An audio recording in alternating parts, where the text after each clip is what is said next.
కళ్ళజోళ్లు మందులు పంపిణీ చేయడం జరిగింది.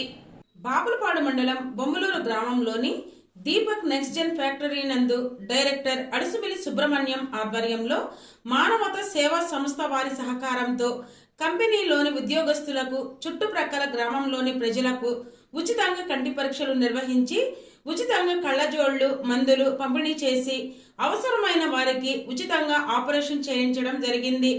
ఈ ఉచిత కంటి పరీక్ష కేంద్రం నందు 500 మందికి ఉచితంగా పరీక్షలు నిర్వహించి 250 మందికి కళ్ళజోళ్లు అందచేసి 15 మందికి ఆపరేషన్ చేయించడం జరిగింది. ఈ కార్యక్రమంలో దీపక్ నెక్స్ట్ జెన్ సిబ్బంది, మానవతా సంస్థ సభ్యులు తదితరులు పాల్గొన్నారు.